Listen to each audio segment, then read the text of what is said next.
Selamat datang di video tutorial bagaimana cara memulai menggunakan Google Sheet untuk pemula. Pada bagian ini kita akan membahas tentang dasar-dasar penggunaan sel dan tabel. Harapannya tentu setelah mempelajari video ini adalah memahami tentang bagaimana mengelola data, kemudian sel, kolom, dan baris tentunya. Baik, mari kita mulai dengan cara memasukkan data ke dalam sel. Ini adalah tampilan dari Google Sheet. Kita beri nama dulu sebelumnya di sini. Namanya latihan penggunaan sel dan tabel. Oke. Pada video sebelumnya kita sudah membahas tentang sel.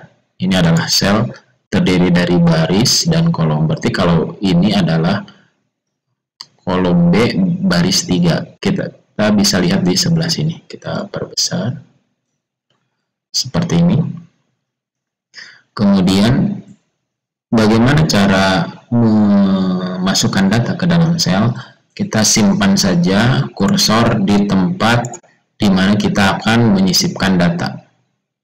Misalnya di sini, di baris 3 kolom C. Tinggal kita langsung ketikkan saja, bisa teks, bisa angka, bisa simbol, ataupun seterusnya. Misalnya nama Supono. Untuk mengakhirinya kita bisa menekan tombol enter seperti ini, Budi. Misalnya ini nama Budi, atau kursornya kita alihkan ke tempat lain selain di sel tersebut, misalnya ke bawah ke sini. Nah, otomatis seperti ini. Ini cara untuk mengisi. Bisa juga dengan angka seperti ini. Bisa juga dengan simbol seperti ini. Kemudian selain kita bisa mengisi di sini, kita juga bisa mengisi di bagian atas di formula di sini. Ketikkan misalnya ini adalah isian dari formula. Nah, seperti itu cara mengisinya. Oke ya, aman. Bagaimana cara mengisi sebuah data di sel tertentu. Kemudian yang berikutnya, bagaimana cara mengedit. Nah, ada beberapa cara juga cara mengedit data yang sudah kita masukkan. Caranya kita pilih data yang akan kita edit, misalnya di nama Budi ini, diklik. Kita bisa mengedit langsung mengubah di atas, misalnya tambahkan sama saya Budi Daya, kemudian enter atau pindahkan kursor lain, atau dengan cara mengklik 2 kali pada sel tersebut di sini, misalnya ini, klik. Nah, ini saya klik 2 kali, nanti otomatis kursornya itu akan berada di sel tersebut, tinggal misalnya dihapus sebagian, enter. Nah, itu cara mengedit data dalam sebuah sel. Jadi kita klik 2 kali, kemudian tekan backspace atau delete untuk menghapus datanya. Nah, bagaimana cara untuk menghapus bukan isi sebagian tapi semuanya? Kita bisa gunakan tombol delete. Caranya klik pada sel yang akan dihapus, kemudian tekan tombol delete atau tombol backspace. Saya Ctrl Z. Misalnya saya tambahkan lagi di sini hari Senin. Kita juga bisa menghapus lebih dari satu sel secara bersamaan. Di blok aja seperti ini. Nah, ini akan menghapus data-data yang terblok seperti ini. Kemudian tekan delete, dia akan hilang. Cara menghapus yang lebih mudah. Kemudian yang berikutnya, bagaimana cara mengcopy atau menyalin sebuah data dari sel satu ke sel yang lain. Sama seperti di Microsoft Word, kita gunakan fasilitas copy paste. Jadi klik kanan copy, kemudian paste, misalnya di sini klik kanan paste. Atau dengan menggunakan shortcut Ctrl C, di sini Ctrl V. Nah, seperti itu ya cara mengcopy satu sel ke sel lain. Atau misalnya saya ingin meng-cut. Kalau cut seperti ini, Ctrl X ya. Di sini ada Ctrl X, kemudian di sini paste. Nah, itu cara meng-cut-nya. Oh, saya ingin sebagian saja, misalnya supononya saja yang mau di copy, berarti kita harus mode edit dulu. Artinya, misalnya diklik 2 kali, blok supononya, kemudian copy, kemudian paste di sini. Nah, ini supononya aja. Memilih data yang ada dalam sel, berarti kita harus mode edit dulu. Kemudian pilih teks atau kata atau kalimat yang ingin di copy, kemudian paste di sel tujuan. Yang berikutnya adalah saya ingin membuat penomoran otomatis. Nah, biasanya di Excel kan kayak gitu ya. Seperti ini, misalnya saya akan membuat sebuah tabel di sheet baru saja di sini. Misalnya nomor, kemudian nama. Nah, di Excel itu kan ada 1, 2, 3, 4, 5, 6, dan seterusnya. Nah, kalau misalnya 100 kan capek. Nah, bagaimana caranya supaya bisa otomatis? Nah, itu dengan menggunakan fasilitas fill handling istilahnya. Kita tuliskan aja 1 dan 2 sebagai awalan untuk melakukan pengulangan, berarti 1, 2 berarti selisihnya 1 ya. Sehingga nanti kalau kita coba handling ke bawah atau di copy ke bawah, nanti 2, 3, 4 nya itu otomatis. Nah, yang berikutnya adalah kita blok 2 sel ini. Terlihat ada buletan hitam, bukan hitam ya, biru itu ya, buletan biru di bawah. Kemudian posisikan kursor itu di situ. Nanti akan terlihat kursor akan berubah menjadi tanda plus. Artinya kita akan siap mengklik kemudian melakukan dragging ke bawah sesuai dengan jumlah nomor urutan yang diinginkan. Diklik, tahan, kemudian drag ke bawah. Di situ akan terlihat garis-garis putus-putus ya, garis putus-putus yang menandakan itu jumlah nomornya. Misalnya sampai ini aja ya. Lepaskan, maka dia akan otomatis melakukan pengulangan 1, 2, 3, 4, 5, 6, 7, 8, 9, 10. Nah, seperti itu. Tujuannya untuk apa? Untuk memudahkan kesalahan dan memudahkan dalam melakukan penomoran kalau banyak. Ada sebetulnya 2 cara. Kita bisa menggunakan cara yang kedua dengan nomor nama 1 di sini. Nah, di sini sama dengan klik ini, klik sel atas, ditambah 1. Ini kita akan belajar formula nanti, tapi kita akan enter aja dulu. Enter. Nah, kita nggak usah blok kalau ini. Kita drag aja yang ada formulanya ke sini ke bawah terus. Isinya sama. Nah, apakah mau seperti ini di drag ke bawah gitu ya? Atau bikin formula dulu kemudian drag di nomor ini. Sama saja hasilnya. Ah, ya gitu.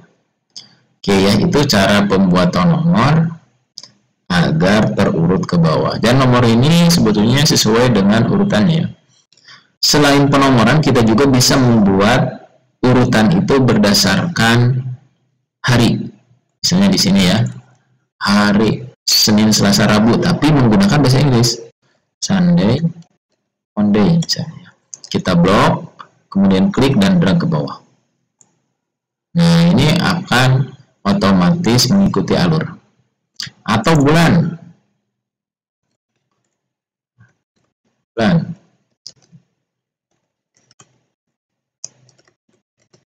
Misalnya saya ini lengkap gitu ya. Kalau ini kan singkatan, ini lengkap. Kita coba drag ke bawah.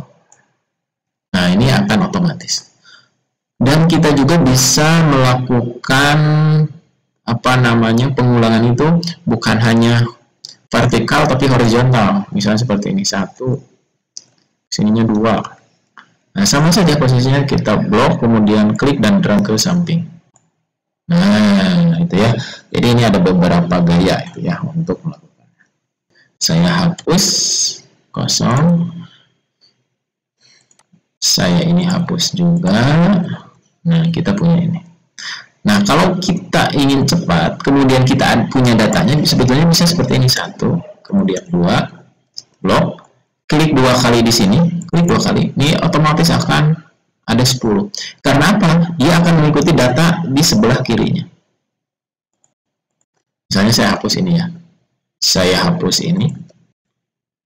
Saya isi 1 dan 2. Kemudian saya blok, kemudian klik 2 kali ke bawah, dia akan sampai 8 ini. Karena akan mengikuti, oh, saya akan membuat nomor urut sesuai dengan jumlah data yang ada sebelah kirinya. Nah, kayak gitulah gayanya.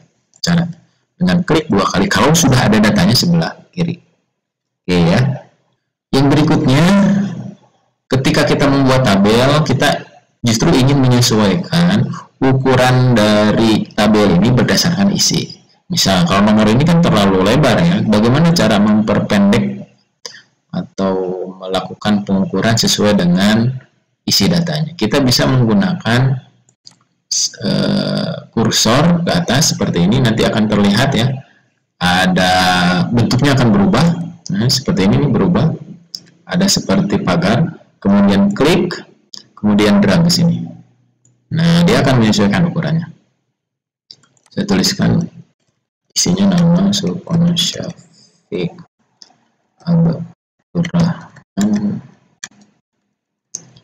Hidayah Andi dan seterusnya. Yang kedua, ini terlalu panjang ini, saya akan buatkan seperti ini.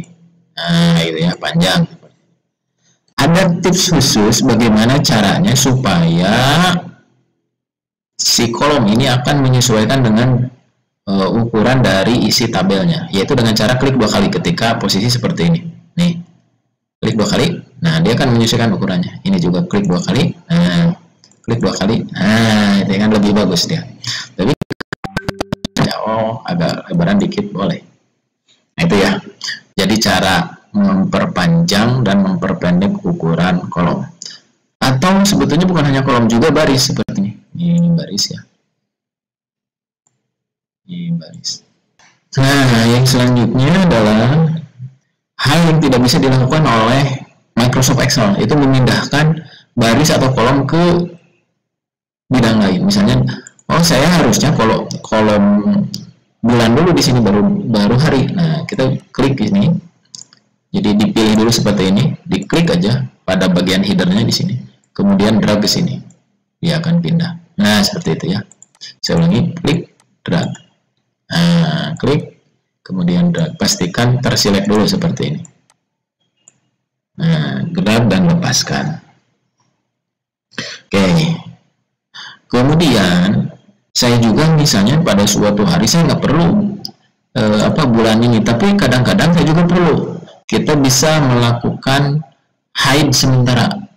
Hide itu menghilangkan, menyembunyikan. Caranya adalah dengan menekan klik kanan di sebelah sini, ini dipilih dulu ya, artinya diklik bagian header bagian C-nya, klik kanan, kemudian klik tombol hide column. Nah, dia akan kelihatan ini ada tanda seperti ini, artinya ini ada satu kolom yang disembunyikan, itu dari D ke D kan, berarti ada C. Bagaimana menampilkannya? Di blok dulu ini, dua ini antara B dan D kan ada C, diklik kanan, kemudian unhide column, muncul lagi. Oke, itu ya. Misalnya tambahkan lagi keterangan. Ini adalah keterangan. Ternyata keterangan ini tidak perlu. Saya ingin menghapus permanen. Bisa ya. Dengan cara klik bagian atasnya, klik kanan, kemudian delete kolom. Sama untuk untuk yang baris juga. Klik kanan, delete row. Dan ini bisa lebih dari satu baris atau kolom seperti ini. Di blok, klik kanan, delete row. Nah, ini udah terhapus ya. Oke, itu cara menghapus dan melakukan hide pada kolom. Nah, itu yang bisa saya sampaikan untuk dasar-dasar penggunaan sel dan tabel di Google Sheet. Jangan lupa untuk menonton video berikutnya di playlist ini untuk kita belajar Google Sheet bagi pemula di pelajaran-pelajaran berikutnya. Terima kasih. Assalamualaikum warahmatullahi wabarakatuh.